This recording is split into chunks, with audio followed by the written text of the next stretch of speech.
আসসালামু আলাইকুম প্রিয় এমপিভুক্ত শিক্ষকবৃন্দ। আপনাদেরকে একটি সুসংবাদ দিতে চাই আজকে, যেটি হচ্ছে জানুয়ারি মাসের বেতন নিয়ে শঙ্কা ছিল যে এ মাসে পাবেন কি না। তো এই বিষয়টি নিশ্চিত হয়েছে। শিক্ষা মন্ত্রণালয় ইতিমধ্যেই আদেশ জারি করেছে এবং টাকা ছাড় করেছে।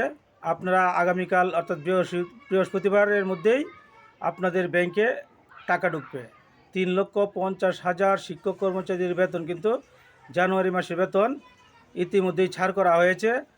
আজ বুধবার না হলেও কাল বৃহস্পতিবার আপনাদের অ্যাকাউন্টে টাকা ঢুকবে, এমনটাই জানিয়েছে মাউসি। তো এটি একটি সুসংবাদ। তো আপনারা যারা এমপিভুক্ত শিক্ষক কর্মচারী রয়েছেন, যারা অধীর আগ্রহী ছিলেন যে কবে আমাদের বেতন চাওয়া হবে, আমাদের বিভিন্ন কথাবার্তায় আমাদের অসঙ্গতি, আমাদের বিভিন্ন চাওয়া দেওয়ার পরে তারা কিন্তু এই বিষয়টা উপলব্ধি করেছেন যে টাকা চার করা জরুরি দরকার। সেই জন্যই হয়তো মাউসি এই সিদ্ধান্ত নিয়েছে আগামীকাল বৃহস্পতিবার আপনারা টাকা পাবেন, এটা নিশ্চিত। এই ছিল আজকের আপনাদের জন্য সুসংবাদ। যদি ভিডিওটি ভালো লাগে তাহলে অবশ্যই আমার চ্যানেলটি সাবস্ক্রাইব করে পাশে থাকবেন। ধন্যবাদ সবাইকে।